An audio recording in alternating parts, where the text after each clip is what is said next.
Online Nepal HD. यदि यो YouTube च्यानललाई सब्स्क्राइब गर्नुभएको छैन भने सब्स्क्राइब गरिहाल्नुहोस् है, नत्र पछि परिएला नि। काठमाडौँको पेप्सी खोलामा मोटरसाइकल दुर्घटना हुँदा 2 जनाको मृत्यु भएको छ। आइतबार बिहान खहरे चोकबाट पेप्सी खोलातर्फ जाँदै गरेको 52 9933 नम्बरको मोटरसाइकल अनियन्त्रित भएर बिजुली पोलमा ठोकिएको थियो।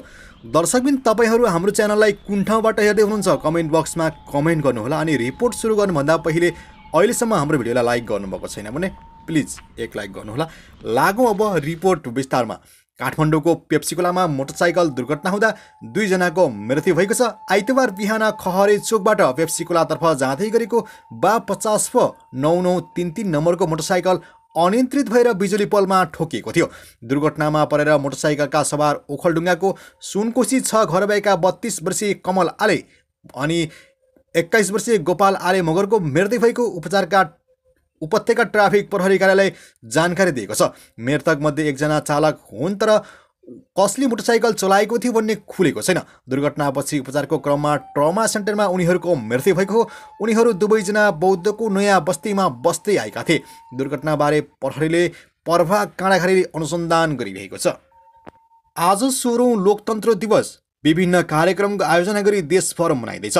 2059 साल जेठ 8 गते विघटन भएको संसद आन्दोलन दलको माग चित्र बमोजिम 2063 वैशाख 11 गते पुनर्स्थापना भएपछि विक्रमसम्म 2064 देखि देशभर लोकतन्त्र दिवस मनाउन थालेको हो।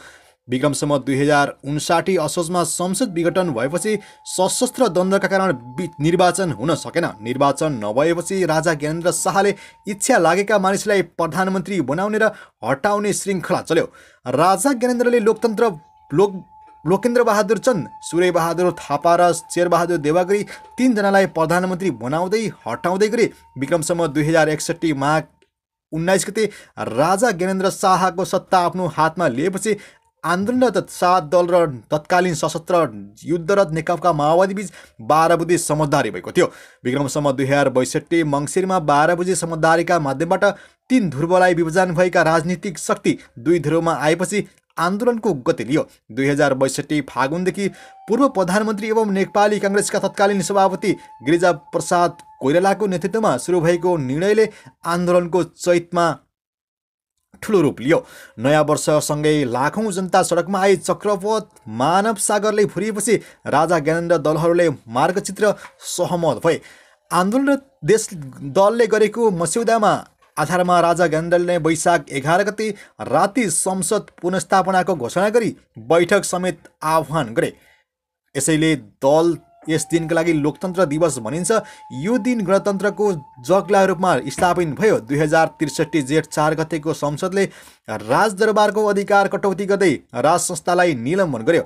बैठकले माओवादीलाई शान्ति प्रक्रियामा ल्याई संविधान सभा निर्वाचन गर्न सङ्कल्प प्रस्ताव पारित गरेको थियो। यसपालि नेपाली मार्गकाट पनि भनिन्छ।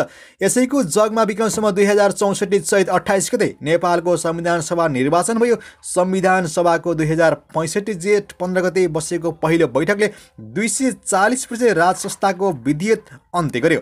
पहिलो संविधान सभाले संविधान जारी गर्न नसके पनि धेरै काम गरेको थियो। विक्रमसम्म 2070 मङ्सिर 4 गते सम्पन्न दोस्रो संविधान सभा निर्वाचनमा निर्वाचित सभाको 2072 साल असोज 3 गते सङ्घीय लोकतान्त्रिक गणतन्त्र नेपालको संविधान जारी गर्यो। संविधान बमोजिम 3 तहको निर्वाचन सम्पन्न भई आन्दोलनको बलमा बनेको संविधान कार्यान्वयनको लागि जस अनुसार सङ्घीय प्रादेशिक र स्थानीय सरकारको शासन सञ्चालन गरेको थियो। यो परिवर्तनको प्रवेशद्वार भएकाले वैशाख 11 गतेलाई लोकतन्त्र दिवस रूपमा मनाउने गरिएको छ। आज 16औं लोकतन्त्र दिवस विभिन्न कार्यक्रमको आयोजना गरी देशभर मनाइँदैछ। 2059 साल जेठ 8 गते विघटन भएको संसद आन्दोलन दलको माग चित्र बमोजिम 2063 वैशाख 11 गते पुनर्स्थापना भएपछि विक्रमसम्म 2064 देखि देशभर लोकतन्त्र दिवस मनाउन थालेको हो। विक्रमसम्म 2059 असोजमा संसद विघटन भएपछि सशस्त्र द्वन्द्वका कारण निर्वाचन हुन सकेन। निर्वाचन नभएपछि राजा ज्ञानेन्द्र शाहले इच्छा लागेका मानिसलाई प्रधानमन्त्री बनाउने र हटाउने श्रृङ्खला चल्यो। राजा ज्ञानेन्द्रले लोकेन्द्र बहादुर चन्द, सूर्य बहादुर थापा र शेरबहादुर देवागरी तीनजनालाई प्रधानमन्त्री बनाउँदै हटाउँदै गरे। विक्रमसम्म 2061 माघ 19 गते राजा ज्ञानेन्द्र शाहको सत्ता आफ्नो हातमा लिएपछि आन्दोलनरत 7 दल र तत्कालीन सशस्त्र युद्धरत नेकपा माओवादी बीच 12 बुँदे समझदारी भएको थियो। विक्रमसम्म 2062 मङ्सिरमा 12 बुँदे समझदारीका माध्यमबाट 3 ध्रुवलाई विभाजन भएका राजनीतिक शक्ति 2 ध्रुवमा आएपछि आन्दोलनको गति लियो। 2062 फागुनदेखि पूर्व प्रधानमन्त्री एवं नेपाली काङ्ग्रेसका तत्कालीन सभापति गिरिजाप्रसाद कोइरालाको नेतृत्वमा सुरु भएको निर्णयले आन्दोलनको चैतमा ठुलो रूप लियो। नयाँ वर्षसँगै लाखौँ जनता सडकमा आए। चक्रपथ मानव सागरले फुरिएपछि राजा ज्ञानेन्द्र दलहरूले मार्गचित्र सहमत भए।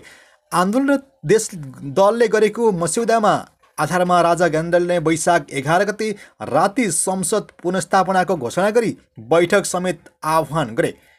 यसैले दल यस दिनका लागि लोकतन्त्र दिवस भनिन्छ। यो दिन गणतन्त्रको जगला रूपमा स्थापित भयो। 2063 जेठ 4 गतेको संसदले राजदरबारको अधिकार कटौती गर्दै राज संस्थालाई निलम्बन गर्यो। बैठकले माओवादीलाई शान्ति प्रक्रियामा ल्याई संविधान सभा निर्वाचन गर्न सङ्कल्प प्रस्ताव पारित गरेको थियो। यसपालि नेपाली मार्गकाट पनि भनिन्छ। यसैको जगमा विक्रमसम्म 2064 चैत 28 गते नेपालको संविधान सभा निर्वाचन भयो।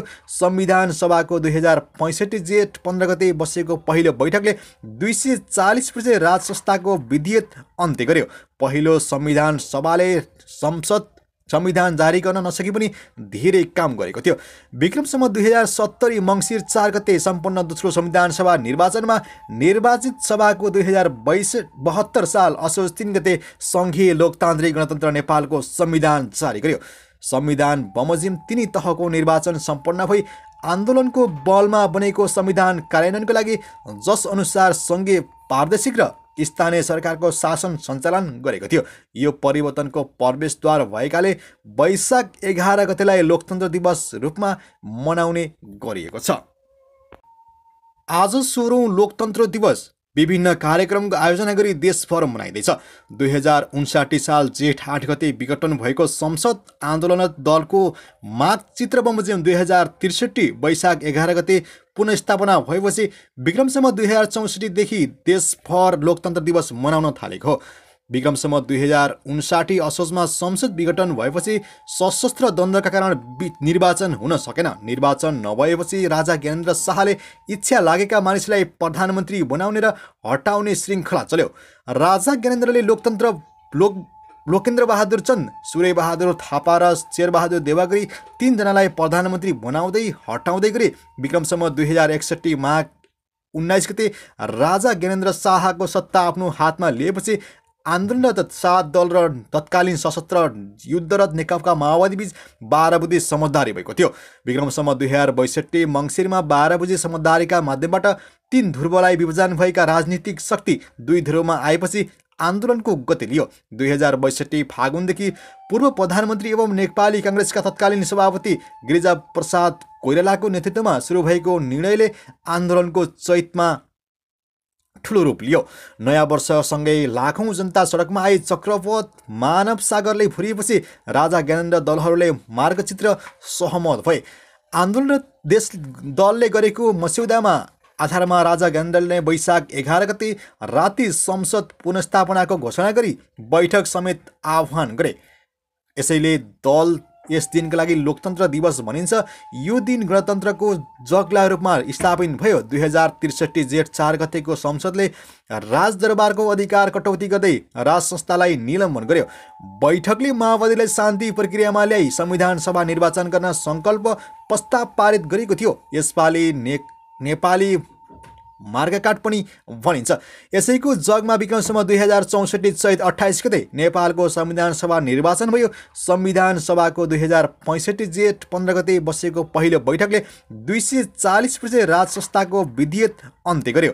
पहिलो संविधान सभाले संविधान जारी गर्न नसके पनि धेरै काम गरेको थियो।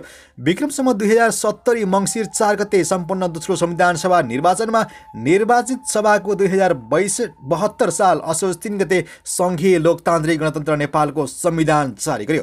संविधान बमोजिम तिनी तहको निर्वाचन सम्पन्न भई आन्दोलनको बलमा बनेको संविधान कार्यान्वयनको लागि जस अनुसार सङ्घीय प्रादेशिक र स्थानीय सरकारको शासन सञ्चालन गरेको थियो। यो परिवर्तनको प्रवेशद्वार भएकाले वैशाख 11 गतेलाई लोकतन्त्र दिवस रूपमा मनाउने गरिएको छ।